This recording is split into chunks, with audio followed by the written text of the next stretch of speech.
Art Revolution, October 25th, 2018. The grand wood-paneled auction room at Christie's in New York is buzzing. This isn't just any auction. Among the Warhols and the Lichtensteins, a peculiar piece is up for sale. It's a portrait, slightly blurred, depicting a man in a dark coat with a plain white collar. His features are indistinct, almost ghostly. It's titled Portrait of Edmond de Bellamy. But the real curiosity isn't the subject, it's the signature. In the bottom right corner, where you'd expect a human artist's name, there's a line of code, a mathematical formula. This painting was not created by human hands. It was generated by an algorithm. The creators, a Paris-based art collective named Obvious, were in the room, watching as their experiment collided with the pinnacle of the traditional art world. The pre-auction estimate was a modest $7,000 to $10,000, a novelty price, a conversation starter. But as the bidding began, something shifted. The numbers climbed, past 10,000, past 50. The room grew tense. The novelty was wearing off, replaced by genuine, high-stakes competition. When the auctioneer's hammer finally fell, the room erupted in a mix of gasps and applause. The final price? $432,500. 45 times its high estimate. This single event sent a seismic shockwave through the worlds of art, technology, and philosophy. It was more than just a sale, it was a statement.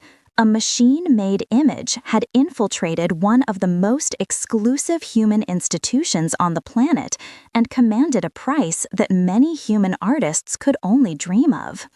The immediate reaction was a chaotic whirlwind of fascination, outrage, and sheer confusion. Art critics were torn. Was this a cynical publicity stunt, a clever gimmick exploiting the hype around AI? Or was it a legitimate artistic breakthrough, the dawn of a new creative movement? Tech blogs hailed it as a landmark moment, proof that artificial intelligence was capable of not just logic, but of what we once considered the uniquely human spark of creativity. The public was captivated. News headlines screamed about the robot artist that had fooled the establishment. The story of Obvious and Edmond de Bellamy became a global phenomenon, forcing a conversation that many weren't ready to have. What is art if it doesn't require an artist? And who, or what, is the artist now? To understand the explosion, we need to look under the hood at the technology that powered it. The portrait was created using a type of algorithm called a GAN, or a generative adversarial network. In simple terms, a GAN is like a duel between two AIs. One AI, the generator, is tasked with creating images based on a dataset it's been fed. In this case, the members of Obvious fed it a dataset of 15,000 portraits painted between the 14th and 20th centuries. The other AI, the discriminator, acts as an art critic. Its job is to look at the images from the generator and decide if they are fakes or if they belong to the original human-made dataset. The two AIs are locked in a digital battle. The generator constantly tries to create more and more convincing images to fool the discriminator, while the discriminator gets better and better at spotting fakes. This adversarial process continues for thousands of rounds until the generator is creating images so authentic that the discriminator can no longer tell the difference. The result is a completely new image, a statistical ghost synthesized from the patterns of human art history, but original in its own right. But the controversy didn't stop with the technology. It deepened when the backstory came to light. The specific GAN architecture and much of the code used by Obvious was not their own original creation. It was heavily based on the work of a then 19-year-old AI artist and developer named Robbie Bharat. Bharat had shared his code openly on the platform GitHub, encouraging others to experiment with it. When he saw the news of the Christie sale, he was understandably conflicted. Obvious had taken his open-source work, made some modifications, curated the output, and were now being hailed as the pioneers of a new art form. This added a thorny new layer to the debate. Were the members of Obvious artists, or were they simply clever curators who had polished and presented someone else's technical innovation? This question of contribution, of who did what, and what part of the process truly constitutes the art, became the central nerve of the entire affair. It was no longer a simple case of man versus machine. It was now a complex web of human coder, human curator, and machine algorithm, all vying for the title of creator. The sale of Edmond de Bellamy didn't just hang a painting on a wall. It hung a giant, flashing question mark over the entire concept of artistic creation, setting the stage for a radical reevaluation of authorship itself. Block 2. Authorship redefined.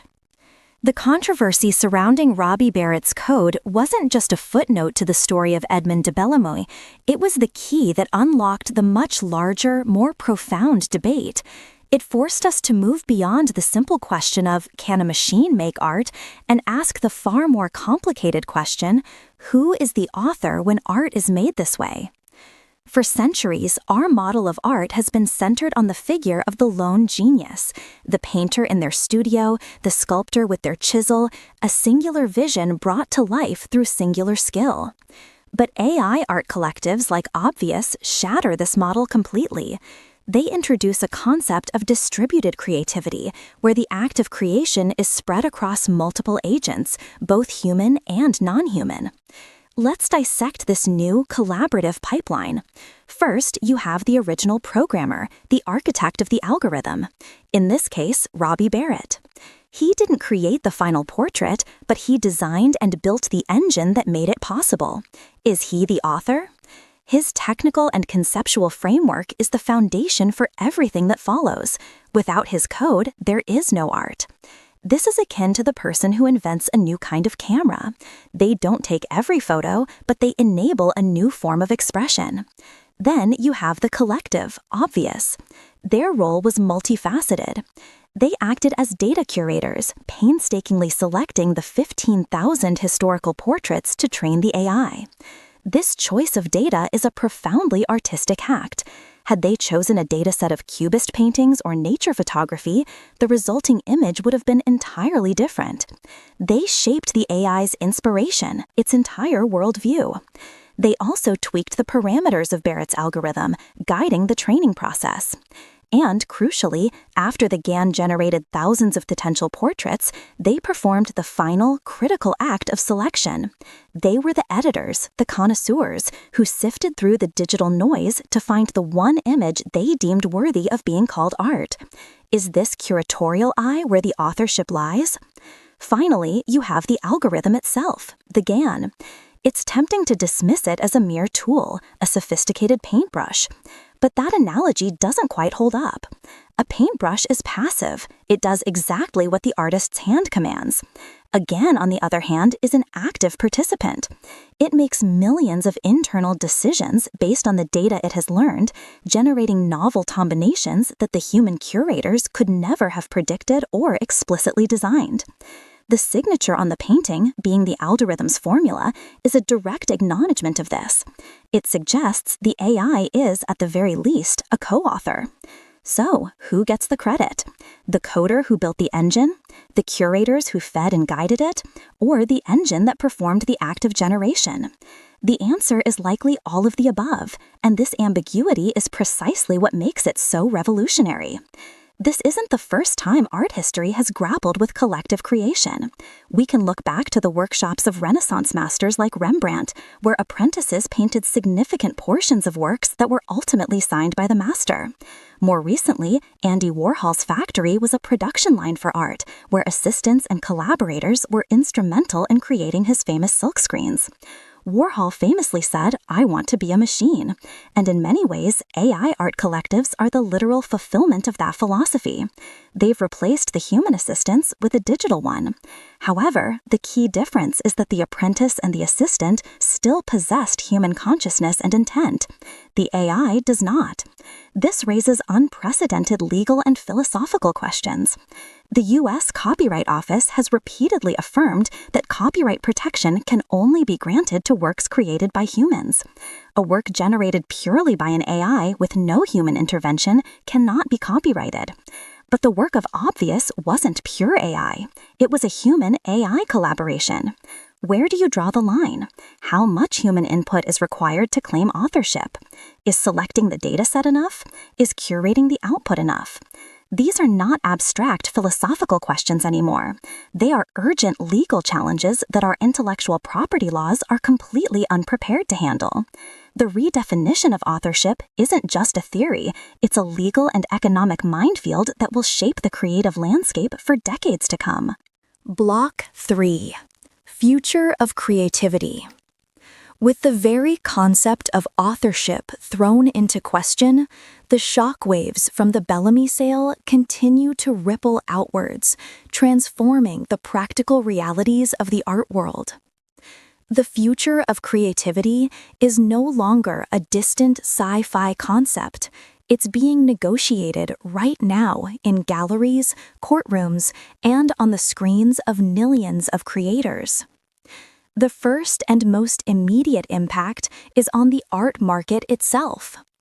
Initially, many established galleries and auction houses dismissed AI art as a fleeting trend. But money talks, and a $432,500 sale is a loud conversation. Now, major art institutions are cautiously embracing the genre. We're seeing dedicated exhibitions for AI and generative art. New digital art marketplaces are emerging, often leveraging technologies like NFTs to solve some of the issues of authenticity and provenance for digital works. However, this new market is volatile. How do you value a piece of art that can be infinitely replicated with a few clicks? How do you distinguish between a genuinely groundbreaking piece of AI art and a low-effort image generated from a simple text prompt? Collectors and investors are grappling with how to assess quality, originality, and long-term value in a medium where the traditional metrics of technical skill and artist reputation are completely scrambled. The art world is in a state of flux, trying to build a stable framework for a fundamentally unstable and rapidly evolving technology. This economic uncertainty is dwarfed by the looming legal battles over intellectual property. The Obvious case was just the beginning. The real fight is over the data used to train these powerful AI models. Generative AIs like Midjourney, Stable Diffusion, and DALL-E have been trained on vast swaths of the internet, scraping billions of images, many of which are copyrighted works by human artists. Those artists never gave their consent to have their work used to train a commercial system that could one day make their own skills obsolete. This has led to a series of high-profile lawsuits. Getty Images is suing Stability AI for allegedly using millions of its watermarked photos for training. Groups of artists have filed class action lawsuits, arguing that these AI models are, at their core, tools for mass-scale copyright infringement. The outcome of these legal challenges will be monumental. If the courts side with the AI companies, it could establish a new precedent for fair use, effectively allowing AIs to learn from all of human culture without permission. If they side with the artists, it could force AI companies to rebuild their models from scratch, using only ethically sourced, licensed data, potentially stifling innovation. This legal labyrinth is where the ethical and financial future of all creative industries is being decided. Beyond the high-stakes world of auctions and courtrooms, perhaps the most profound impact is on the very definition of creativity itself. On one hand, AI art tools have led to an unprecedented democratization of visual expression. Anyone with an imagination can now translate their ideas into stunning, high-quality images. It empowers people who lack the years of technical training required for painting or drawing to become visual storytellers. This could unleash a wave of creativity from previously untapped sources. On the other hand, many traditional artists fear a devaluation of their craft. When anyone can generate a masterpiece in seconds, what is the value of spending a decade honing your skill with a brush? Does it diminish the meaning of human struggle, practice, and mastery that has defined art for millennia? This tension between democratization and devaluation is at the heart of the debate. But perhaps this is a false dichotomy. The camera didn't destroy painting, it freed painters from the burden of realism and allowed them to explore abstraction and expressionism. Photography became its own distinct art form. Similarly, AI may not replace human artists. Instead, it may become a powerful new tool, a collaborator that pushes human creativity in directions we can't yet imagine. The future may not belong to the AI that can paint, but to the human artist who can best collaborate with that AI, who can use it to express a unique vision and tell a compelling story. The human element, the intention, the concept, the emotional narrative remains the irreplaceable core. AI art collectives like Obvious didn't give us the final answer. They just kicked open the door, revealing a strange, chaotic, and exhilarating new room in the long history of human creativity. The question is, no longer AI will be part of our creative future, but how we, the humans, choose to guide it.